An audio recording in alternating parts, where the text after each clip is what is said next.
Mateus capítulo 11, versículo 28 ou 29.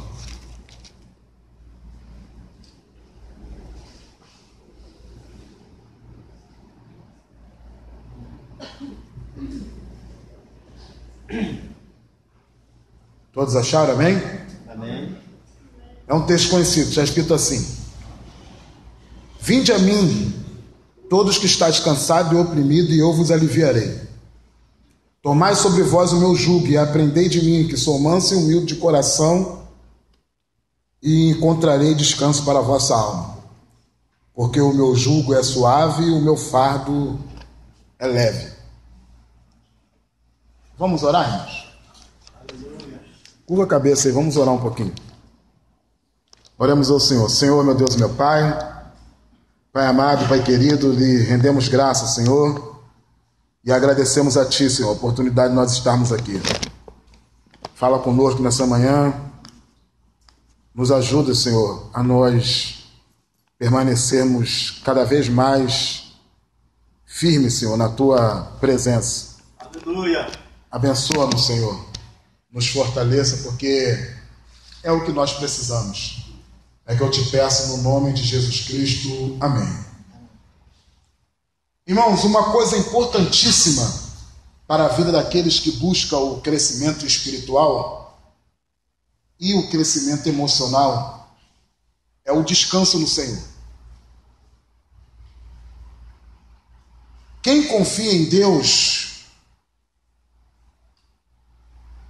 preste atenção na frase que eu vou dizer. Quem confia em Deus não vive preocupado.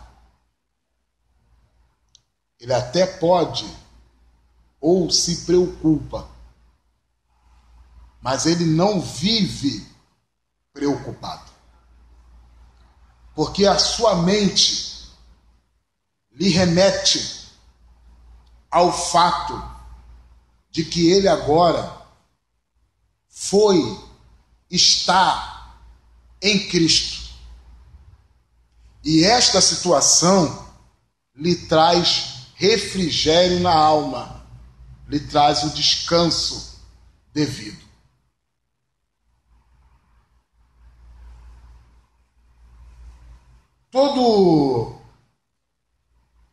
Muito se fala acerca de como nós nos sentimos, de como nós nos comportamos quando nós estamos passando por algo que aparentemente está além daquilo que nós podemos resolver. A primeira coisa que nós deveríamos saber e deveríamos ter na nossa mente é que não existe nada e ao mesmo tempo tudo que você possa resolver. Não tem nada que você possa resolver. Porque qualquer capacidade que você tenha, qualquer habilidade que você possua, isso foi lhe dado por graça. Não veio de você mesmo. Eu gosto muito de ficar pensando e analisando, e eu fico analisando, eu gosto de analisar o ser humano, por exemplo. Nós mesmos, até para pensar, nós temos que ser ensinados a pensar. Você veja que os nossos pais nos ensinam a pensar e a raciocinar. Nós adquirimos habilidades, aprendemos a ser. E isso tudo já foi colocado em nosso DNA, na nossa vida. Então nós somos capazes de usar 10% da nossa mente. E qualquer pessoa que foi ensinada a usar a sua mente, vai usar esse 10%. Eu sei que tem pessoas que parecem que só usam 3%. Mas você pode ser capaz de usar os 10% da sua mente. Mas preste atenção. Para que você possa usar um pouco mais de 10% da sua mente, é o máximo que um grande intelectual chega, essa pessoa usa esses 10% da mente ensinada.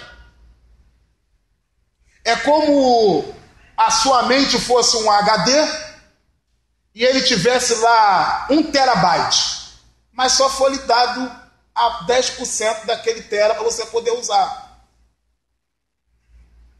Só que sua mente, se ela ficar ali, não vai ser ocupada por coisas boas. Então, até o pensamento, até esse orgulho que nós temos, eu sou assim, eu me coloco assim, eu penso assim,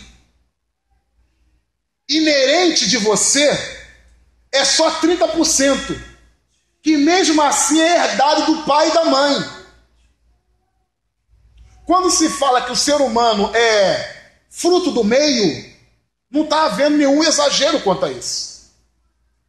Esse ser humano, numa lógica simples, ele não seria capaz de resolver problema nenhum, porque ele nasce sem saber comer.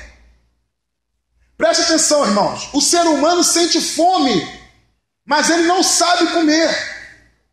A mãe tem que ensiná-lo a comer e levar a ele o alimento. Ele anda, ele sai para resolver qualquer coisa, porque ele tem a capacidade de se locomover, de andar, mas ele foi ensinado para isso. Ensinaram ele a andar. Porque se não ensinar ele a andar, ele não aprende a andar sozinho. E pensa-se e engana-se daquelas crianças que aprendem a andar sozinho, que são coisas raras, e fala assim, ó, aí, o meu filho aprendeu a andar sozinho. Não, ele aprendeu a andar sozinho, entre aspas, porque ele convivia com pessoas que andavam. Coloca ele no meio de pessoas que não andavam, que ele não anda. Bota essa criança, como já teve algum caso raro, de crianças que foram criadas em meio de animais, pesquisa na internet, vocês vão ver. Existem pais no mundo que criaram seus filhos no meio de outros animais. E ele aprendeu como os animais, a viver como os animais. Só que você só anda porque Deus colocou em você a capacidade de aprender a andar. E você foi privilegiado de ter perna, porque Deus não é obrigado a te dar perna.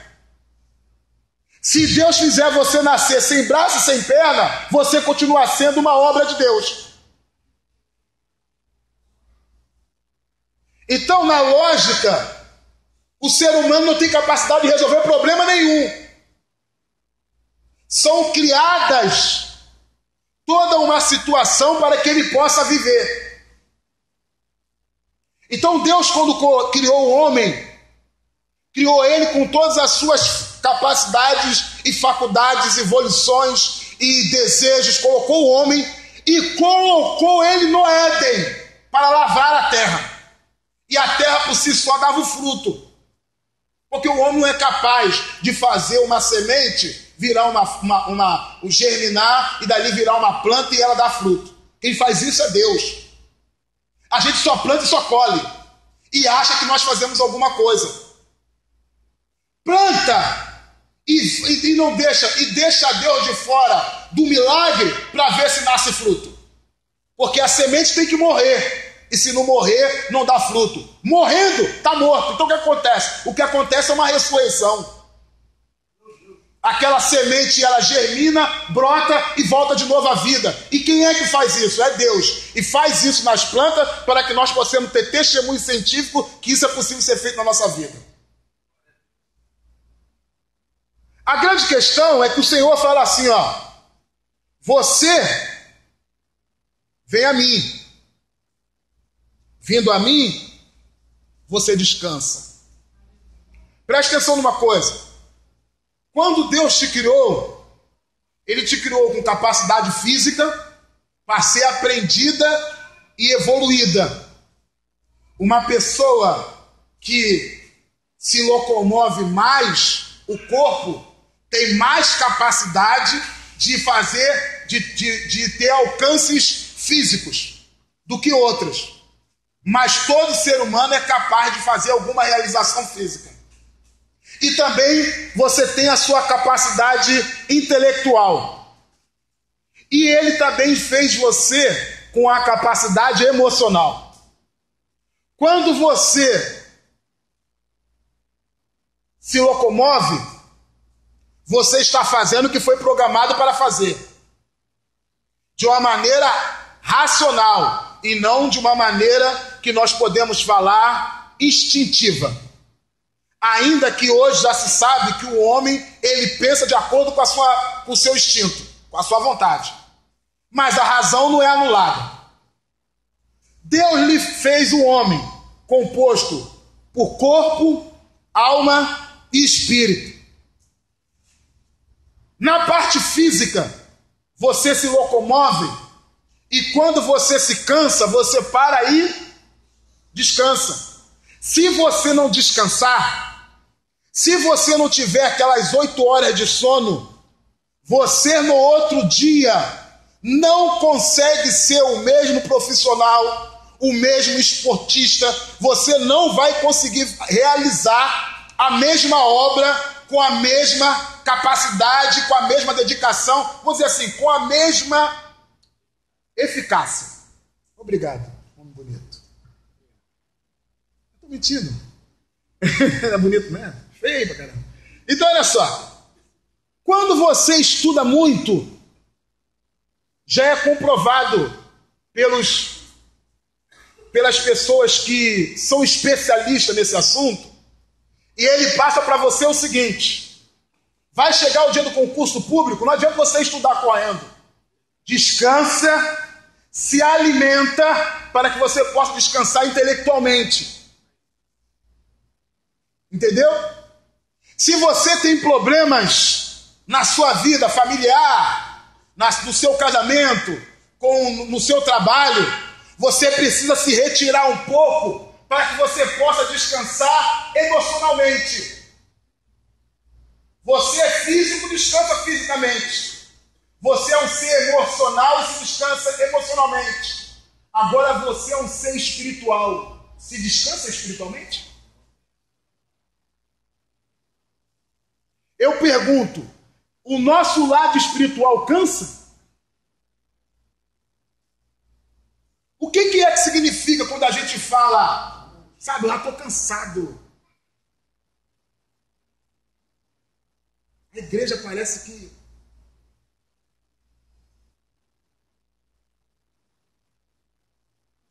sabe, estou cansado. Estou precisando dar uma descansada.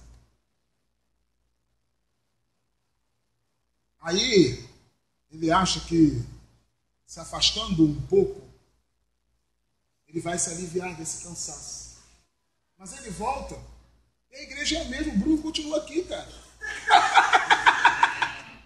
O Bruno continua aqui, achando que toca teclado, e não tem que tocar, cara. Tô brincando, toca bem. Fala nisso, você não tocou hoje pregando, por quê? Tá com raiva de mim? Não, é. Uma pergunta que a gente não faz é essa: como é que se descansa espiritualmente? Quando a gente está nessa situação, o que a gente vê, na verdade, e isso me dói falar, porque acontece com todos, inclusive comigo, no momento que eu aceito a Jesus como Senhor e Salvador da minha vida, eu nasço de novo. Nascendo de novo, eu sou uma nova criatura. Aquela parte que em mim se comunicava com Deus, foi criada para isso, que estava morta, ela é ressuscitada, ela passa a viver. E em mim também passa a habitar o Espírito Santo de Deus. Eu passo a ser um ser completo, como o Senhor programou para ser. Um homem que tem o seu corpo, a sua alma e o seu espírito ativos. Ativos. Eu sou assim. Você que nasceu de novo é assim. O problema é que a circunstância da vida, os meus pecados, as minhas preocupações começam a oprimir o meu espírito. Eu não estou falando do diabo ainda, porque ele é um opressor. Eu estou falando de mim mesmo. Eu começo a criar uma série de coisas que oprime o meu espírito. E como eu sei isso? Porque eu estou oprimindo a minha vida espiritual. E a impressão que eu tenho é que eu estou com o espírito cansado. Mas o espírito não cansa. É uma parte do corpo do ser humano que não precisa descansar. Por quê? Porque o seu descanso é o Senhor. Quando você vê, o próprio Jesus chegou para os discípulos numa época que o ministério de Jesus na metade estava como nós queremos dizer, estava bombando.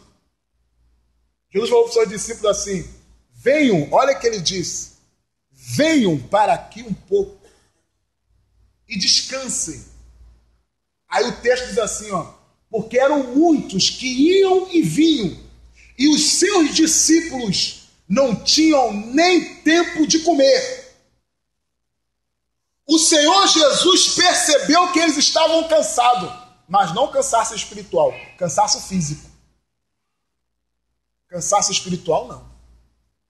Nós não podemos fazer do nosso cansaço espiritual, do nosso cansaço físico, emocional, uma espada para matar a nossa vida espiritual. Entenderam isso? Você não pode fazer nada da sua vida uma foice para degolar o seu espírito. Quando Jesus disse para os discípulos, venham para cá, ele chamou para perto dele e descansa. Vocês podem parar para imaginar isso, irmãos? E eu não estou exagerando. Os discípulos deitados, dormindo, descansando, e Jesus acordado de vigília. Porque ele falou, senta aqui um pouco, comem, descansa. O texto diz que por causa da vida com Jesus, eram muitos que iam, vinham e aí não tinham tempo nem de comer. Você acha que Deus não olha para a gente e não sabe que você vem domingo de manhã, vem quinta, vem quarta, vem terça? Eu estou falando vocês, não falei eu.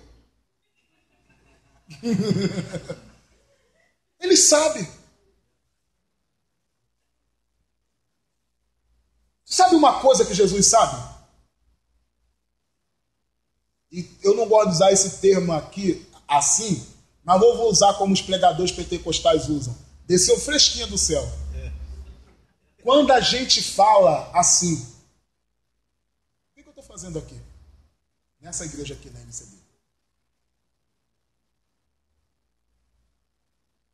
Irmãos, não vamos ser demagogos. Olhe para você mesmo. Olhe para você mesmo. É um culto de manhã, no domingo de manhã diferente. Preste atenção. Vocês já repararam como os músicos da nossa igreja tocam bem? Não estou sendo demagogo, não. Eu fiquei olhando dali, o irmão tocando, e o outro, que era baterista antes dele, feliz, gravando, ali do lado. Ele poderia ficar com raiva, não poderia? Vocês já viram o Cláudio tocando? O Bruno toca bem, também. No Rio não, ele toca. Porque por incrível que pareça, o Bruno se encaixaria em qualquer igreja. Porque ele toca qualquer instrumento. Ele não é especialista no instrumento, mas ele toca qualquer instrumento. Esses dias a gente estava ali atrás, eu e o pastor André, a gente estava falando de como a voz da Fernanda é limpinha. Não sei quem é músico, eu já trabalhei com músicos. Já trabalhei em banda, já falei isso com o Cláudio, que existem vozes que têm arranhaduras, elas são meio que impuras, chamado para quem canta. Tem voz que não. Sabe por que eu falo isso? Porque eu já me perguntei como eu conheço tanto a Bíblia e estou fazendo aqui. Por que eu não estou num congresso de não sei fulano de tal se os caras não sabem nem a metade do que eu sei? Mas eu olho para um Cláudio, olho para você e pergunto, mas por que eles também estão fazendo aqui? Se eu na teologia sou o Luiz Carlos e o Cláudio no baixo é o Cláudio. O Cláudio no baixo é tão bom quanto eu na teologia. Vocês entenderam isso, gente? Mas você, seja sincero, será? Não precisa responder. Mas será que uma vez nós se perguntou, por que eu estou aqui nessa igreja? Se eu poderia estar em outra igreja, maior e melhor, entre aspas, e ser mais evidente, ser mais visto. Eu conheço a vida de muitos pastores para perceber e saber que a gente tem um bom pastor. Aí eu também me pergunto, por que ele está aqui? E não está numa outra igreja, a igreja está bombando, trazendo um monte de cantor famoso e sendo conhecido. Porque eu estou onde Deus queria que eu estivesse. É isso que faz o crente ficar descansado.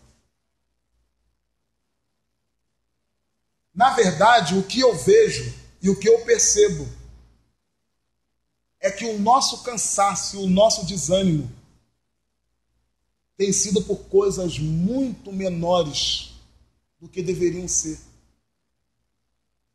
Agora, deixa eu falar uma coisa com sinceridade.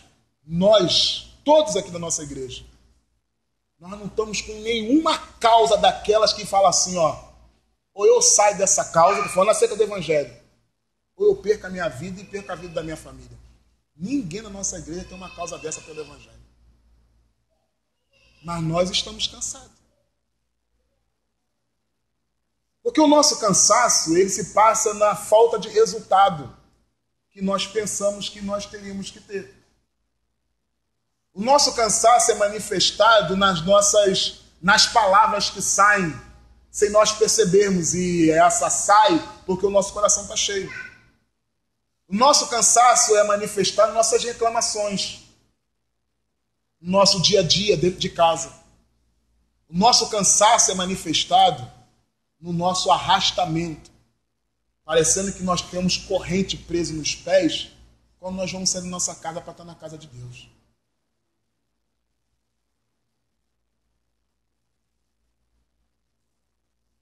Mas o que ele diz para a gente é... Ele se alegrou. A palavra diz que ele se alegrou. Jesus se alegrou no Espírito por você ter vindo a ele. E tu sabe o que Jesus disse numas poucas vezes que ele toma a palavra como se fosse um verdadeiro orador que ele era? Ele gritou, ele bradou e disse: Pai, graças eu te dou. Todo mundo olhou de repente, que ele vinha jogando uma palavra de juízo sobre as cidades impertinentes.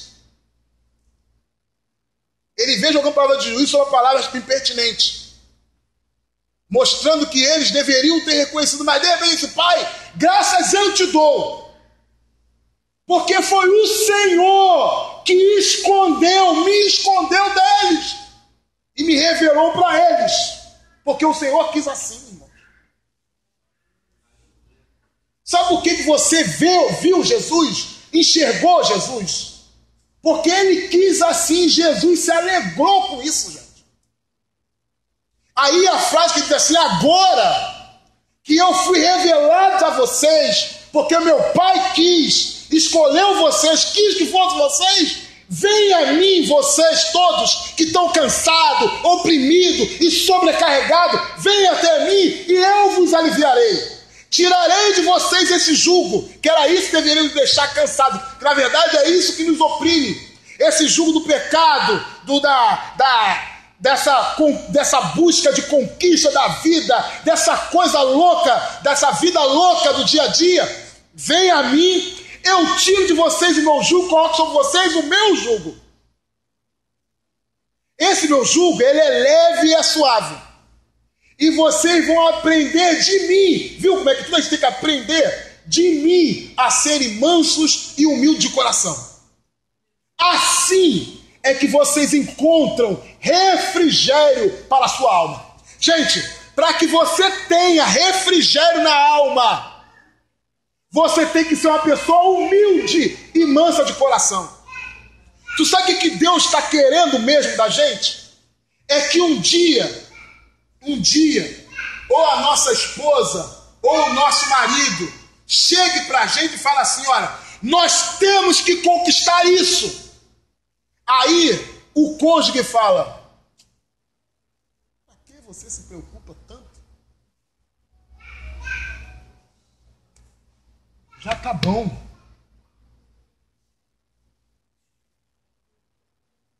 Eu ouvi um pregador dizer que o já tá bom é o inimigo tá melhor. Mentira. Do diabo. Jesus sempre mandou a gente estar satisfeito com o que nós temos. E ele nunca disse que isso era uma anulação de você querer mais. Mas você está satisfeito. Cara, tá bom, cara. Mas isso, tá bom. E o que nós vamos fazer? Nós vamos fazer isso que tem que ser feito. Porque o tá bom, biblicamente falando, não lhe deixa com a sensação de fracasso se algo que você projetou não acontecer. Te deixa com a sensação de que ou eu fiz a coisa errada, ou eu não quis, ou não foi aquilo que era para mim.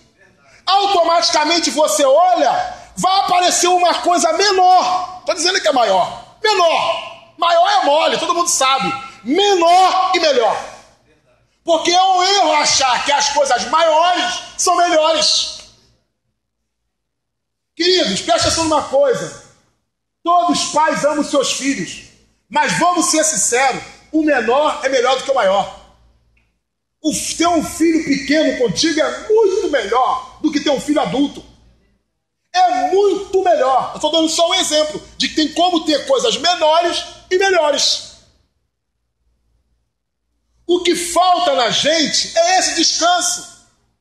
E um descanso de saber o seguinte, queridos, sabe de uma coisa? Se você tiver que ser rico, Deus quer que você seja rico, você vai ser. Mas se Deus não quer, tu vai morrer seco e vai ser pobre.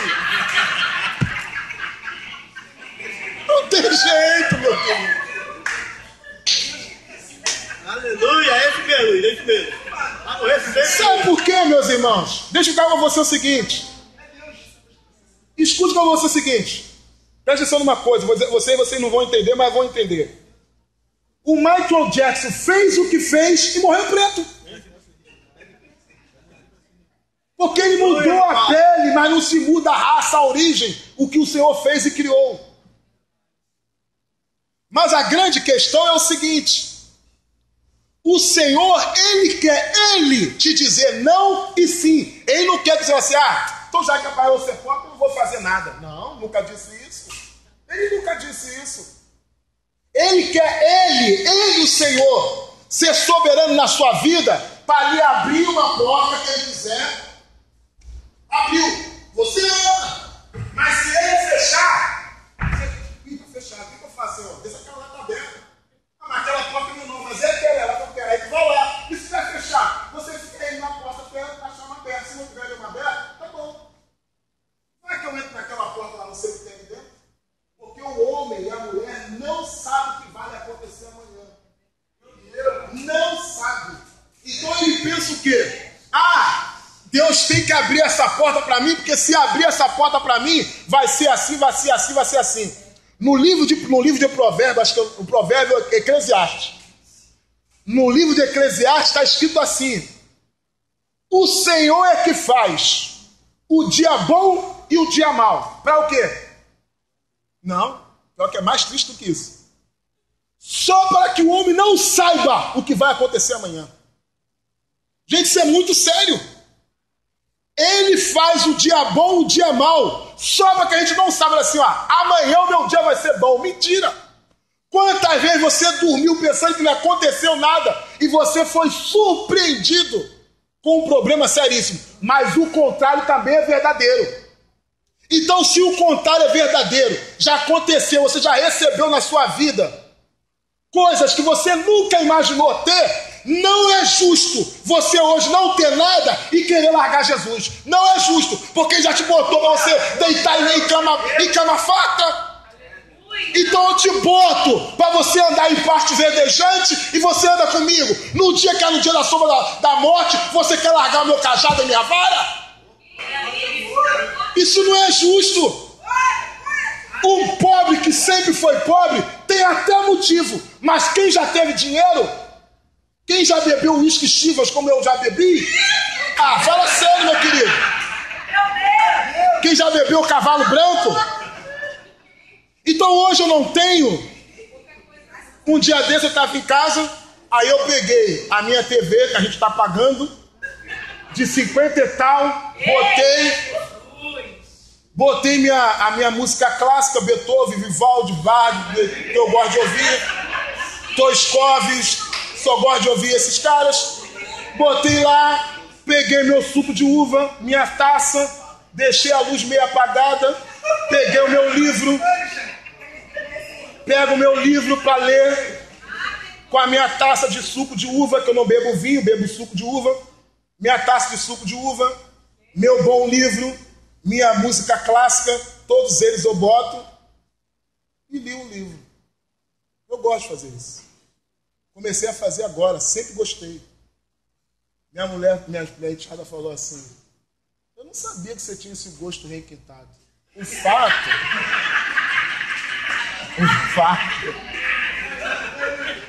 fato de você não poder fazer não pode te deixar frustrado porque você não tem. Sempre gostei de música clássica. Quando eu ouvi a música clássica a primeira vez, eu tinha 12, 13 anos. Então eu chego lá e tô tentando enxertar na cabeça do meu filho para ele gostar também. Eu boto lá umas óperas lá, às vezes ele gosta, vai gostar, porque a pessoa ficou ouvindo e vai pagar no chão. Então, o que acontece? É esse descanso que você tem que ter natural. Não tenha medo de falar que a tua vida tá boa. Sabe? Você lembra daquela mulher que a gente gosta muito de falar? Aquela mulher que ela foi andando lá e não sei o quê. O filho dela morto. Quando perguntaram para ela, e aí, como vai? Tudo vai bem. Ela foi lá com o profeta, crendo que o profeta ia curá-la. Por quê? Porque ela usou um raciocínio lógico. Eu nunca quis ter filho. Gente, isso é muito sério. Ela chegou e falou assim, eu sempre quis ter, busquei, agora eu conquistei, eu não tenho, não. Eu nunca quis ter. Se Deus me deu, tem um propósito para isso. E se o propósito já foi cumprido, então acabou. Porque se ela chegasse para o profeta e falasse assim, eu nunca quis ter filho, o Senhor foi lá e ele falou assim, olha, o propósito que Deus tinha que cumprir com o seu filho já cumpriu, eu te garanto que ela voltaria satisfeita. Mas nós nos colocamos sentados descansando porque nós estamos esperando a bênção. Se a resposta, se Deus desse logo a resposta de não, às vezes você fica assim, mas por que eu fiquei tanto tempo esperando? Deus poderia ter me dito logo. Não, mas se Deus te diz logo, Ele conhece a gente. Aí que a gente ia sair mais rápido. Não tem nada disso para mim aqui, não, aí que eu fico, vai embora. E Ele está trabalhando com a gente, trabalhando para ver se a gente aprende que ficar com Ele é melhor do que o céu. Sabe, eu vou terminar agora mesmo, vou falar uma coisa. Eu estou assistindo aquele seriado Lost, porque o Lost já passou um tempão, mas eu gosto desse seriado que tenha no mínimo umas 5 temporadas, porque eu assisto uma temporada inteira num dia. Aí, eu já estou assistindo Lost há uns 5 dias, já estou na terceira temporada, porque a temporada do Lost é grande, é 20 e poucos episódios para cada temporada. Tá bravo, tá ruim de assistir direto. Aí, tem uma conversa entre o Michael e o outro lá que se tornou padre a fugir Todos em Lost tem um... Lost parece até a gente, no reino de Deus. Tudo ali, tá todo mundo ali preso porque foi mal fora. E se sair de Lost, todo mundo quer sair, mas não quer sair.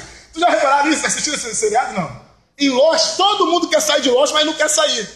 Porque o cara que entrou no avião sem andar, ele passou a andar em Lost. A outra tinha câncer, foi curado do câncer. Eles fizeram uma coisa bem... Aí fala que o poder está na ilha. Mas só para você poder... Mas tem uma frase que ele falou assim... O cara falou assim... O cara tinha traído seus amigos e matou algumas pessoas e estava escondendo. Aí aquilo estava aperreando ele. Aí, olha a frase do cara no seriado. Aí ele chegou e falou assim para aquele que era padre, que se dizia padre, porque padre mesmo era o irmão dele, que acabou entrando no avião para poder levar uma droga e morreu.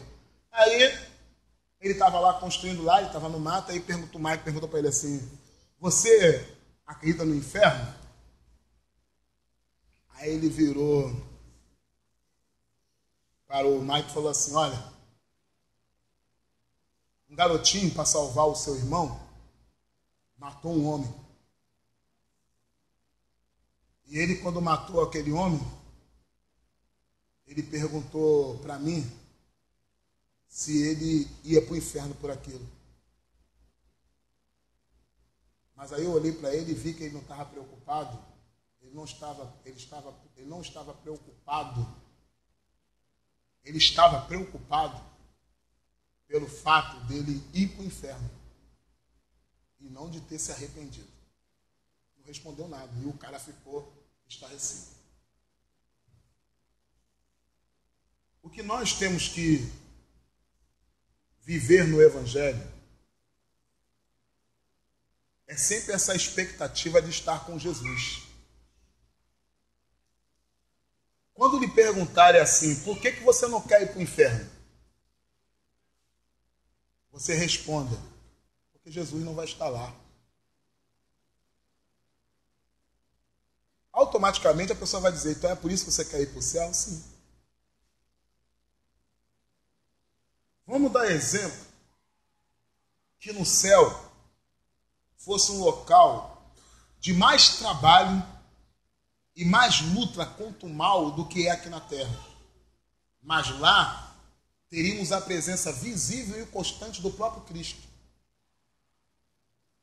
Deveríamos desejar estar neste local da mesma maneira que desejamos estar hoje. Porque Jesus é o nosso sabate, é o nosso descanso. E você acredita que quanto mais você se aproxima dele, mais você descansa. Mais você descansa. Se você for analisar todos os homens de Deus que desanimaram em algum momento da vida, nenhum deles desanimaram com Deus. Eles desanimaram com os resultados que eles pensavam que não teria. Ou que eles queriam que tivesse, acabou não tendo. Ou pelos seus inimigos terem crescido e eles terem ficado lá embaixo. O interessante é que não só Davi, mas como todos os outros, eles ao invés de falar assim, sabe da coisa, preciso dar um tempo e descansar, não, eles foram buscar mais a Deus. Porque eles sabiam que o cansaço espiritual deles não existia. O que existia era, não falei do diabo, isso é um outro assunto, opressão maligna. O crente passa por isso. O que existia era uma opressão feita por ele mesmo na sua vida espiritual. É assim que você sabe que você está oprimindo o seu espírito. É quando você oprime os seus pensamentos em deixar de pensar só nas coisas que são de cima e pensar só nas coisas que são dessa terra. É por isso que tem um mandamento, pensar nas coisas que são de cima e nas coisas que são dessa terra. Quando você só pensa nas coisas dessa vida, você vai perceber que você não está vivendo como você queria viver. E se hoje você vivesse como você queria viver hoje, imagine o modo que você queria viver.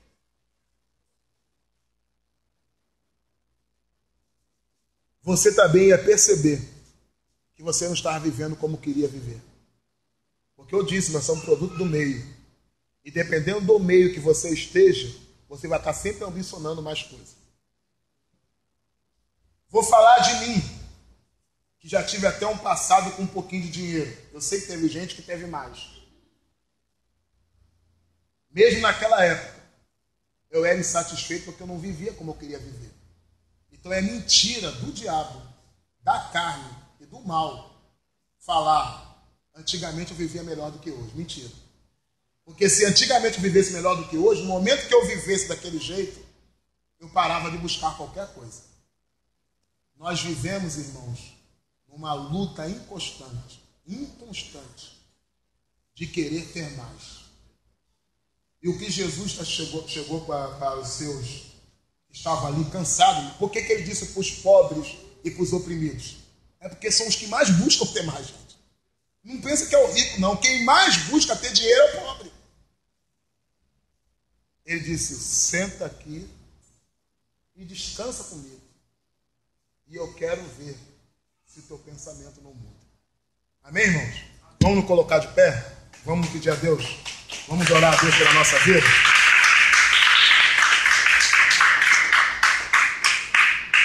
Jesus, ele disse, olha, irmãos, tudo o que eu disse, uma das últimas palavras que ele disse para os seus discípulos, quando ele estava com ele na ceia, ele disse, Jesus disse, eu tenho-vos dito isso tudo, para que em mim vocês tenhais paz.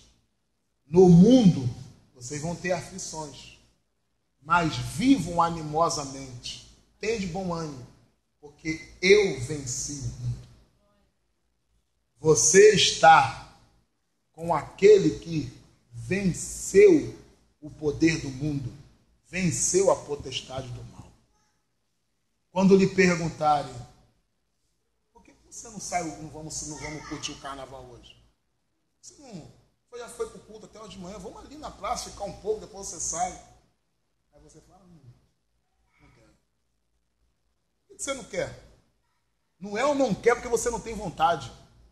É ou não quer pela razão. Essa é a diferença do ser humano para os animais. O ser humano não vive instintivamente. Ele não faz algo porque sente vontade. E quando faz algo que sente vontade, ele se arrepende. O animal não se arrepende, meu querido.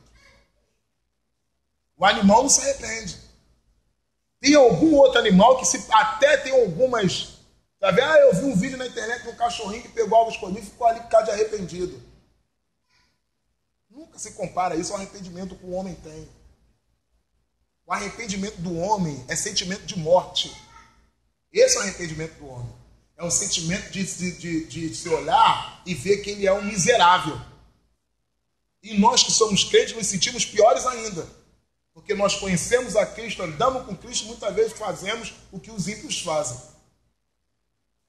Mas o Salmo 91, ele fala assim, ó, aquele que habita no esconderijo do Altíssimo, à sombra do Onipotente descansará. O texto é interessante assim, ó, direi, não é eu digo, direi. Vamos ali, cara, vamos, não. Por quê, cara? Eu sou homem de Cristo, eu sou homem de Deus. Direi do meu Deus. Ele é o quê?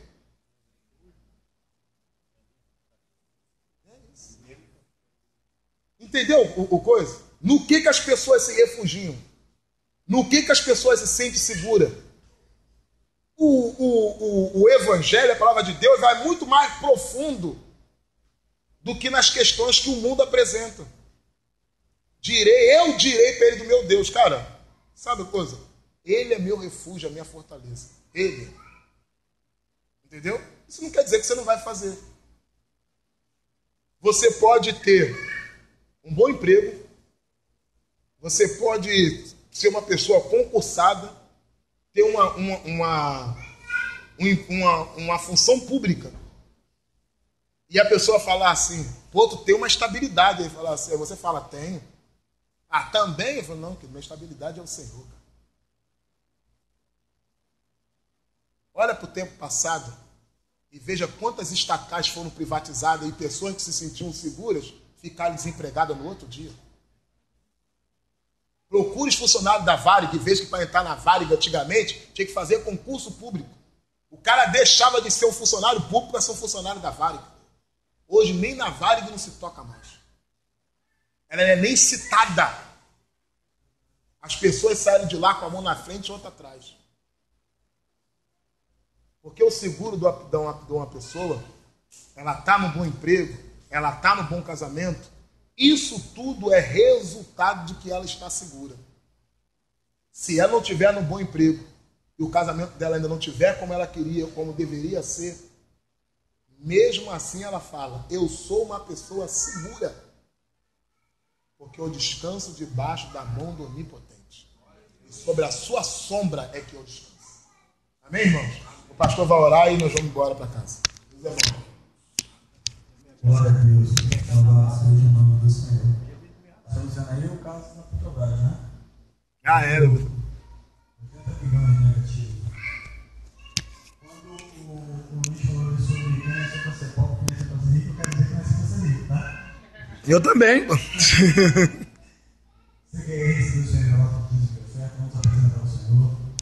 Vamos estar devolvendo o nosso dízimo, apresentando a nossa oferta, sacrifício ao Senhor, e vamos estar encerrando aqui, tá bom? Maravilhoso Deus, eterno Pai, graças a Deus, Deus querido, pelo privilégio de estarmos na Tua presença, de comunhão com os nossos irmãos na manhã deste dia, onde muitas pessoas estão buscando se animar com o ânimo da carne. Nós estamos aqui para cultuar o Teu nome e bendizer o Seu nome, porque o é digno da honra, glória e exaltação. Muito obrigado por cada filho Teu que entrou por essas portas, por cada pessoa que entrou e ouviu a Tua palavra, e tenho certeza que saiu daqui com o ânimo renovado. A palavra que veio em encontro no meu coração, tão quanto o encontro com cada um dos Teus filhos, Pai. Receba o nosso sacrifício de cultuar o Teu nome, nesse dia, receba a nossa oferta, e abençoe cada um dos Teus filhos, é o nosso pedido em nome de Jesus. Amém. Sobre isso, por favor, recolha aí os envelopes. Se você tem contato com alguém que não esteve aqui hoje de manhã, e às vezes a gente acaba entrando no esquecimento, né?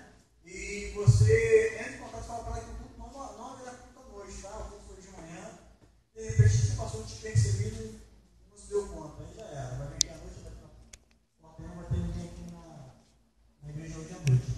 Terça-feira que vem agora não haverá culto, tá, irmãos? Terça-feira de carnaval nós não vamos estar aqui na igreja, não.